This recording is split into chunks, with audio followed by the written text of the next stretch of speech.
안녕하세요. 저는 올해 30대 중반인 여자입니다.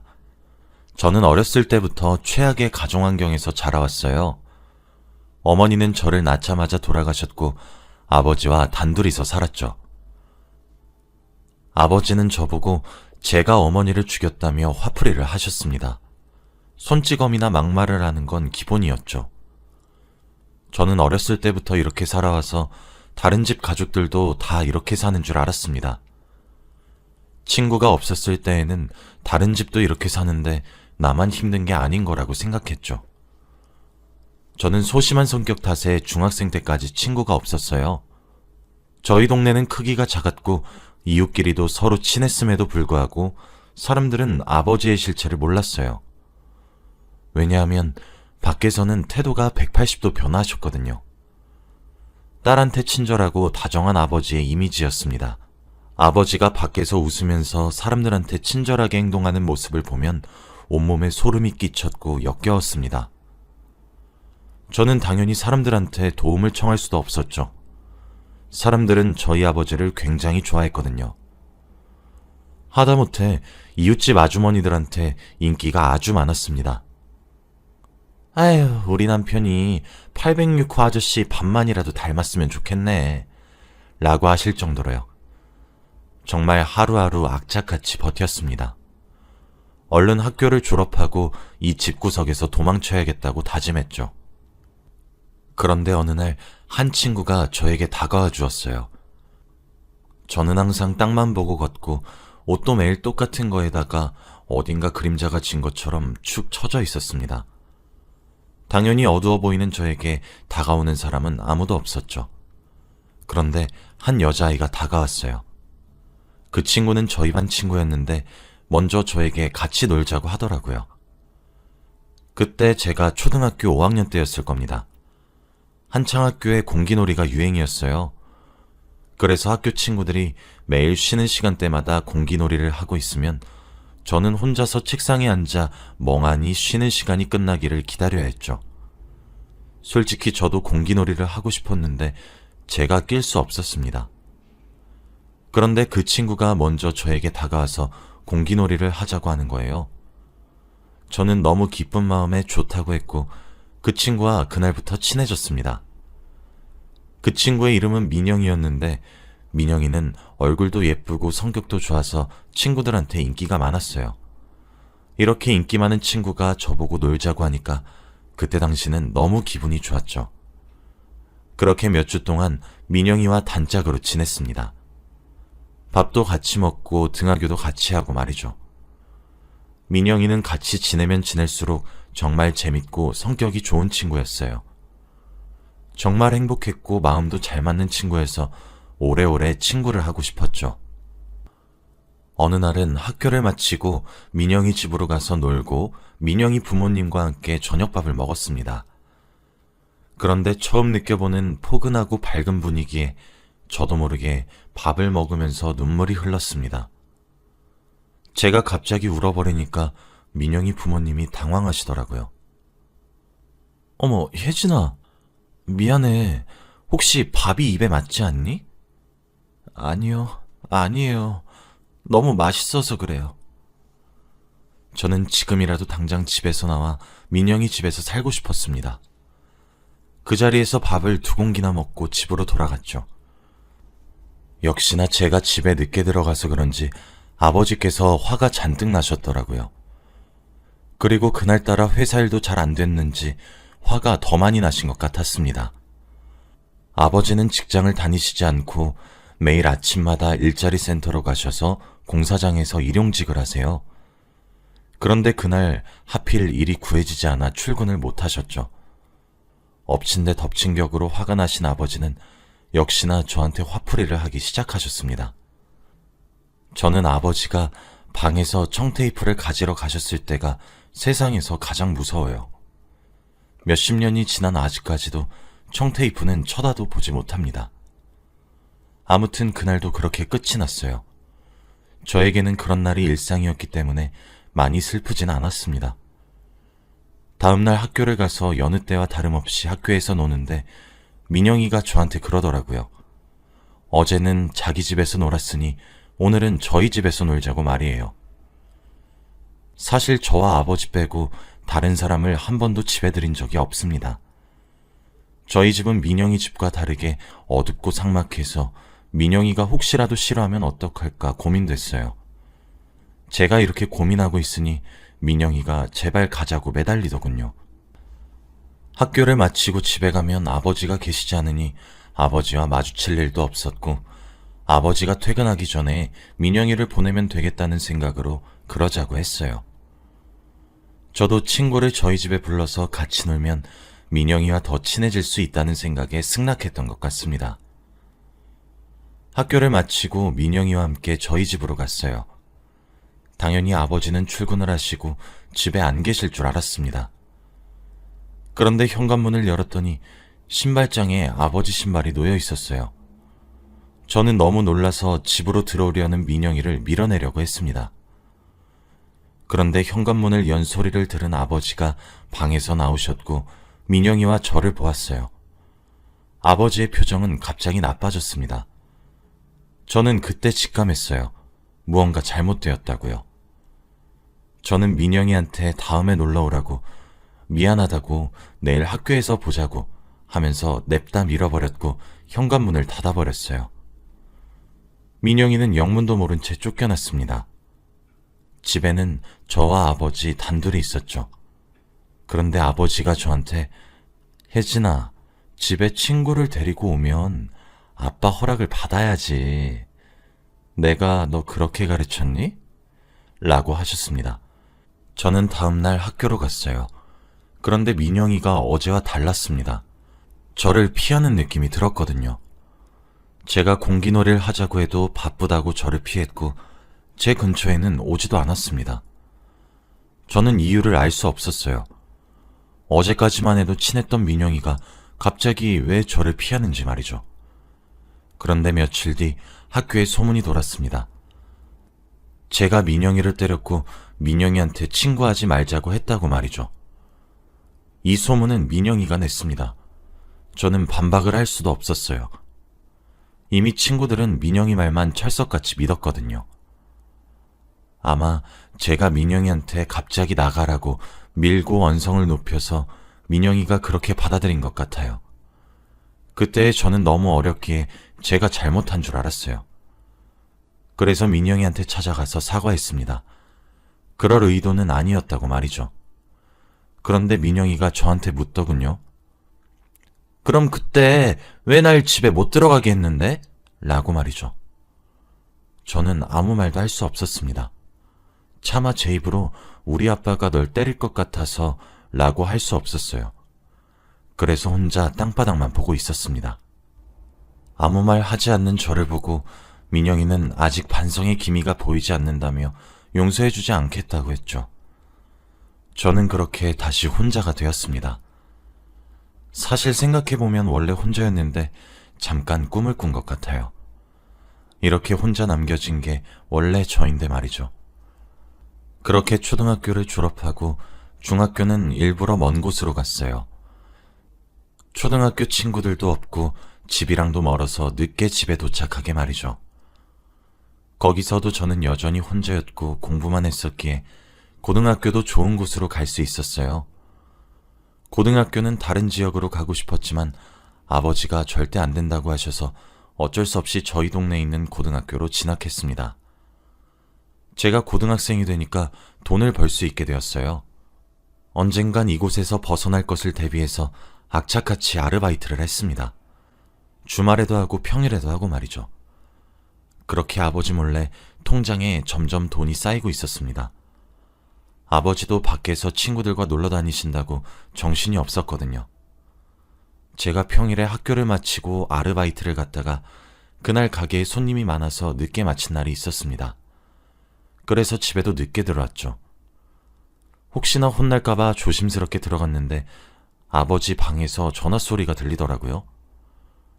저는 얼른 방으로 들어가려고 했는데 아버지 입에서 제 이름이 흘러나왔습니다. 무슨 내용일까 궁금해서 조용히 방문에 귀를 대고 들어보았어요. 그런데 저는 아버지의 대화 내용을 듣고 충격받았습니다. 바로 아버지가 저를 돈 많은 할아버지한테 돈을 받고 결혼시키려는 사실을 알게 되었거든요. 그때 저는 고2였고 고등학교 졸업을 하자마자 그 할아버지한테 보낼 거래요. 그리고 그 큰 돈은 자기가 가지고요. 아버지가 저를 팔아서 돈을 벌 생각을 하고 있다는 것을 알고 경악을 금치 못했습니다. 저는 한시라도 급히 이 집에서 탈출해야 했어요. 그리고 그날 새벽, 아버지가 잠든 사이에 저는 제가 지금까지 악착같이 돈을 모아두었던 통장과 최소한의 집만 챙기고 야반 도주를 했습니다. 새벽 첫 차를 타고 최대한 집에서 먼 지역으로 혼자 갔어요. 혹시라도 뒤에서 아버지가 따라올까봐 심장이 미친 듯이 뛰었죠. 그리고 버스가 출발했을 때 저는 눈물을 펑펑 흘렸습니다.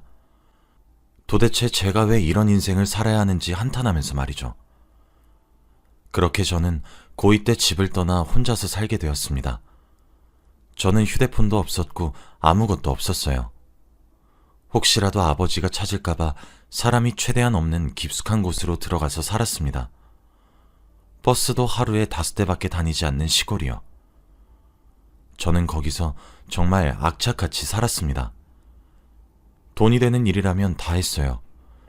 그리고 거기는 시골이라서 할아버지 할머니들 밖에 안 계셨는데 가끔씩 농사일을 도와드리면 용돈도 주시고 하셨습니다.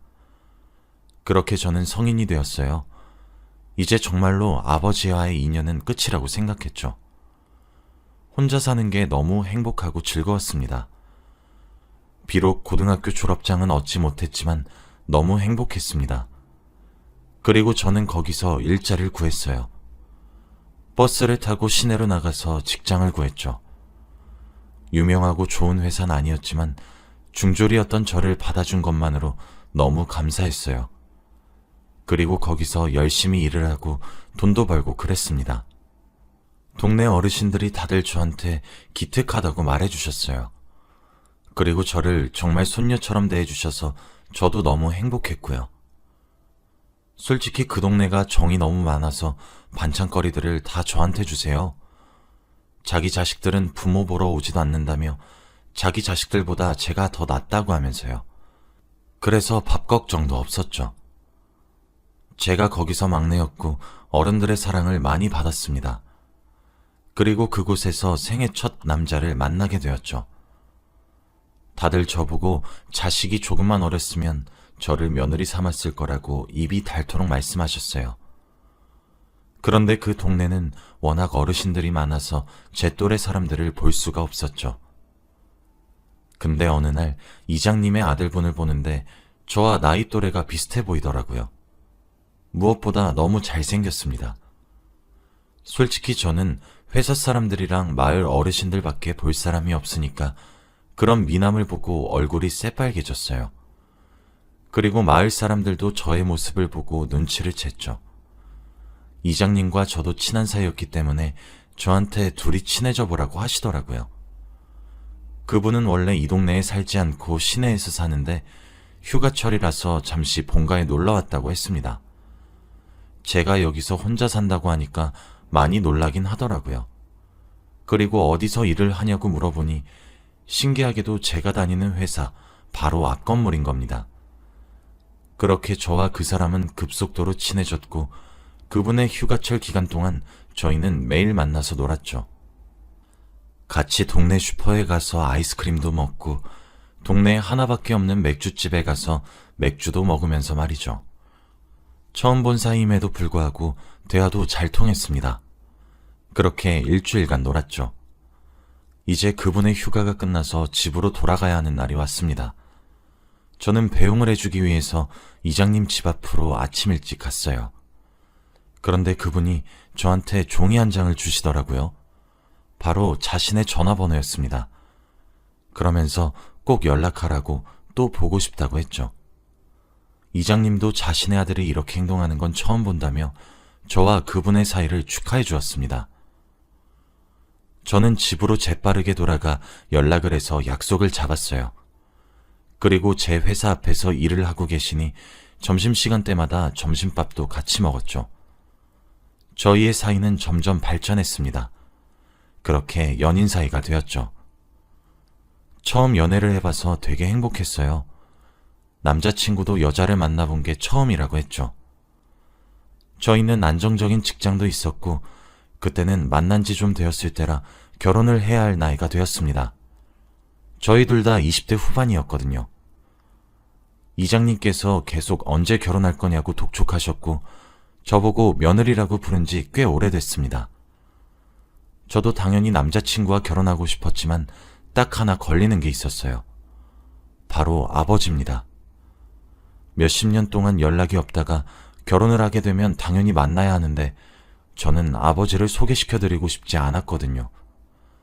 그리고 무엇보다 아무도 제 과거에 대해서 모릅니다. 제 과거 이야기를 듣고 남자친구가 떠날 것 같아서 무서웠죠. 그래서 혼자 고민을 하고 있었어요. 어떻게 해야 할지 말이죠. 그런데 그때 저희 집으로 우편물이 날아왔습니다. 원래 우편물이 잘 안 오는데 무슨 일인가 싶어서 열어봤어요. 그런데 전 내용을 보자마자 심장이 내려앉는 기분이 들었습니다. 바로 아버지에 관한 내용이었거든요. 아버지가 국민기초생활보장을 신청하셨는데 부양 의무자가 제 이름으로 되어 있었습니다. 저는 갑자기 과거의 기억이 머릿속에서 스쳐 지나갔어요. 너무 무섭고 두려웠습니다. 지금이라도 당장 아버지가 저를 찾아올 것만 같았거든요. 그리고 그날 저녁 몇십 년 만에 아버지한테서 전화가 왔습니다. 모르는 번호로 왔길래 아무 생각 없이 받았어요. 그런데 목소리를 듣고 정말 아무 말도 할 수 없었습니다. 혜진아, 아빠다. 내가 너 어디 있는지 모를 것 같니? 부양 의무자 너로 된 거 받았지? 그러니까 너 부양비 아빠한테 보내야 돼. 조만간 얼굴 한번 보자. 아빠, 우리 딸 어떻게 컸는지 너무 궁금하네. 아버지는 자기 할 말만 하고 전화를 끊었어요. 저는 집에서 혼자 몸을 벌벌 떨고 있었고 눈물이 났습니다. 지금이라도 당장 방문을 열고 청테이프를 가지고 아버지가 들어올 것만 같았거든요. 그런데 그때 누군가 현관문을 쾅쾅 두드렸습니다. 너무 무서워서 혼자 구석에서 몸을 웅크리고 얼른 가길 바랬어요. 그런데 밖에서 들리는 목소리는 남자친구였습니다. 혜진아! 혜진아! 안에 있어? 저는 남자친구라는 소리에 현관문을 열어주었죠. 알고 보니 제가 몇 시간 동안 연락이 되지 않아서 걱정되는 마음에 시내에서 여기까지 택시를 타고 왔다고 합니다. 그런데 제 몰골을 보고 남자친구가 굉장히 놀라더라고요. 도대체 무슨 일이길래 이렇게 몸을 떠냐고 말이죠. 저는 제 이야기를 단 한 번도 누군가에게 해본 적이 없습니다. 제가 말을 하면 그 사람이 떠나갈 게 너무 겁났죠. 그런데 남자친구라면 저의 이야기를 다 해도 괜찮을 것 같다는 생각이 그때 들었습니다. 그리고 결혼할 사이라면 어차피 알아야 할 이야기니까요. 그날 저는 생애 처음으로 다른 사람에게 저의 과거에 대해 모조리 다 이야기했습니다. 그리고 아버지의 부양비를 내야 하는 것과 전화가 온 것까지 말이죠. 한 번도 입 밖으로 꺼내본 적 없는 저의 과거 이야기를 한꺼번에 하니까 정말 과관이더라고요. 말을 하면 할수록 남자친구의 표정은 일그러졌습니다.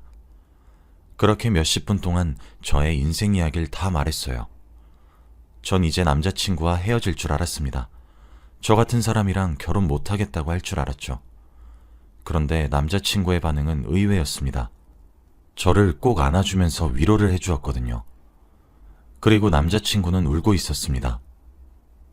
혜진아, 어떻게 어릴 때부터 그렇게 힘들게 살아왔어?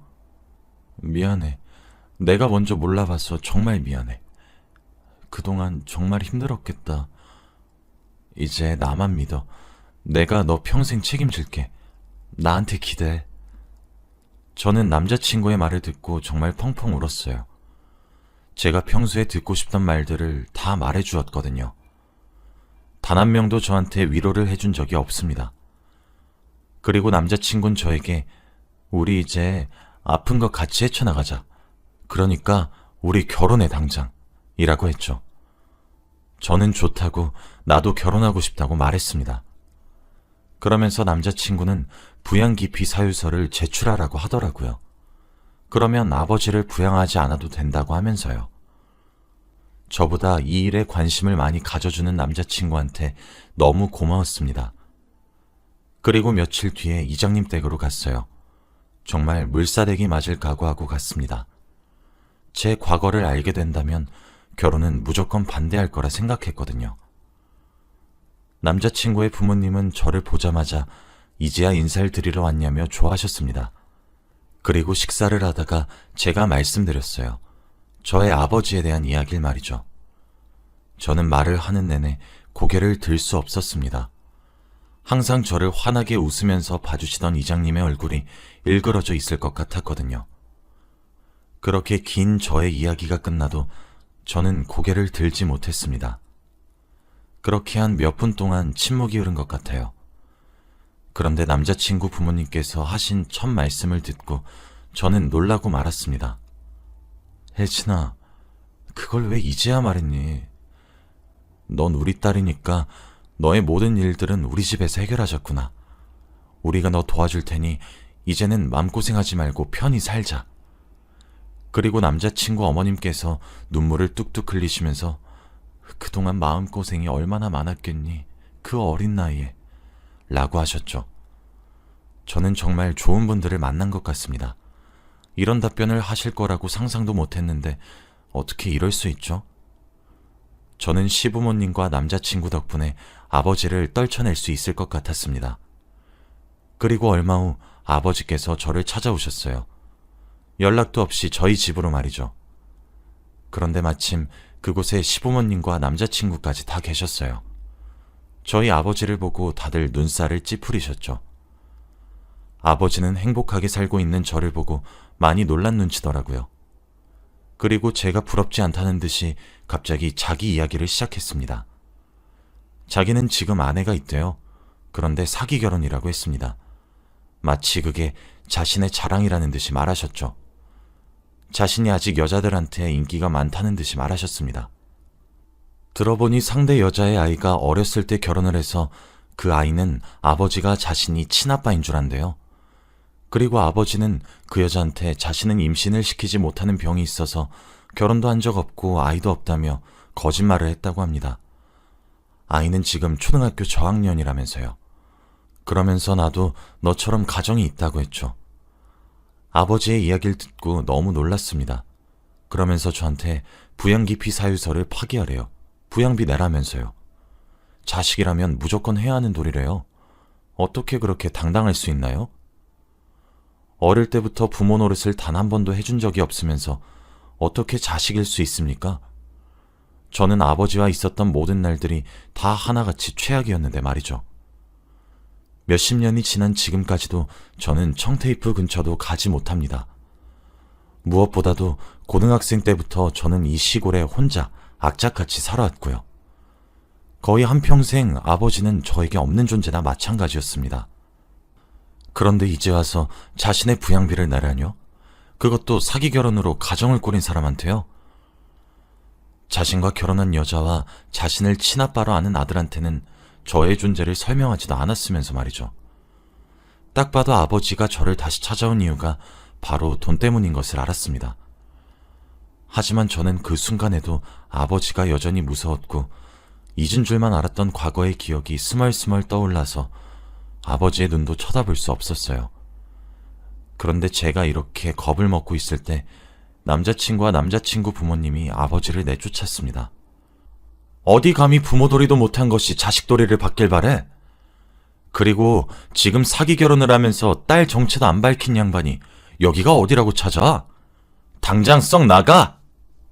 그러면서 셋이서 아버지를 문 밖으로 미셨지만 아버지는 욕설을 내뱉으면서 자신의 몸에 손 하나 대지 말라고 바락바락 우겼고 결국 저희 집에 대자로 뻗었죠. 딸, 너 나한테 부양비 안 주면 내가 너 고소할 거야. 라고 하면서 말이죠. 계속 내쫓으려고 하자 결국 마지막 방법으로 남자친구는 경찰을 불렀고 다 같이 파출소로 가게 되었죠. 아버지는 경찰한테 끌려가는 내내 소리를 지르셨습니다. 내가 저 계집애 아버지 되는 사람이야. 내가 누군지 알고 내 몸에 손을 대는 거야. 그리고 파출소에 저희 넷이서 조사를 받게 되었죠. 조사를 받던 도중 갑자기 한 여인과 남자아이가 파출소로 들어왔습니다. 거의 울먹거리는 표정을 하고 말이죠. 파출소 문을 열고 두리번거리더니 아버지한테로 달려가더군요. 그러면서 어디 다친 데는 없냐고, 누가 그랬냐고 아버지한테 쩔쩔 매달렸습니다. 딱 봐도 알 수 있었죠. 바로 사기 결혼을 한 여자와 그 여자의 아들이었습니다. 아버지는 그 여자를 보고 빨리 안 오고 뭐 했어? 내가 여기서 얼마나 고생했는지 알아? 라고 하며 손이 올라갔고, 그 여자는 아버지 보고 죄송해요. 너무 시골이라 라고 했죠. 남자친구와 저, 그리고 남자친구 부모님은 딱 보고 어떤 가정 환경인지 눈치챌 수 있었습니다.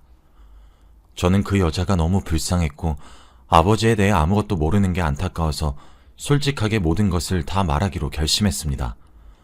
무엇보다 어린 아들이 너무 가여웠거든요. 그 여자에게 무슨 일이 있었고 왜 경찰서로 왔는지 다 말했고, 그리고 마지막으로 아버지의 사기 결혼에 대해서도 다 말했습니다. 그 여자는 다리에 힘이 풀린 채로 쓰러지고 말았죠. 아버지는 저보고 미쳤냐고 달려드셨지만 경찰이 막았습니다. 저는 그리고 그 자리에서 바로 아버지를 고소했어요. 어릴 때의 가정폭력과 이런저런 다양한 죄목들을 다 합해서 말이죠. 결국 아버지의 손에는 수갑이 채워졌고 더 큰 경찰서로 이동하셨습니다. 끝까지 저에게 너희 계집애, 내가 지옥 끝까지 찾아갈 거니까 각오해 라고 하셨어요. 모든 상황이 종료되고 해가 다 진 밤에 저와 남자친구, 그리고 남자친구 부모님은 집으로 돌아갔습니다. 그러면서 당분간은 아버지 고소건으로 자주 경찰서에 들락날락거려야 하니 같이 지내주신다고 했죠. 저는 그분들에게 너무 감사했습니다. 저의 친아버지조차도 저를 버렸는데 생판 남이신 분들이 자신의 일처럼 도와주신다는 게 감동이었어요. 그리고 무엇보다 아마 이 세 분이 없었다면 저는 아직도 아버지한테 붙잡혔을 겁니다. 고소는 꿈도 못 꿀 일이었죠. 그렇게 저는 세 분의 보살핌을 받으며 점점 더 굳세져 갔습니다. 이제는 아버지의 눈도 잘 마주칠 수 있고 따박따박 말대꾸도 다 할 수 있죠. 몇 주가 지나고 아버지의 재판이 다 끝난 뒤 아버지는 구치소로 들어갔습니다. 저에게 끝까지 화를 내시더라고요. 그때마다 남자친구가 제 손을 잡아주는데 그게 얼마나 의지가 되는지 몰라요. 제가 힘들 때마다 옆에 있어주고 기댈 수 있는 사람이 있다는 게 행복인 것 같습니다. 아마 이 행복을 누리기 위해 평생을 불행했던 게 아닌가 싶어요. 가끔씩 이 행복이 끝날까봐 두렵긴 하지만 지금을 즐기려고 하고 있습니다. 아무튼 저는 좋은 사람들 덕분에 평생의 고역이었던 아버지를 끊어낼 수 있었습니다. 다시는 마주치고 싶지 않아요. 지금은 남자친구와 결혼을 했고 시댁살이를 하고 있습니다. 그런데 다들 저의 친부모처럼 너무 잘해주세요. 이런 게 바로 행복이라는 것을 요즘 느끼고 있습니다. 여러분들도 혹시 저처럼 힘든 일을 겪고 계신다면 한번 부딪혀보는 것도 좋은 것 같아요. 저는 아직까지도 고등학생 때 야반도주를 했던 게 천만다행이라고 생각합니다. 제 이야기는 여기까지예요. 들어주셔서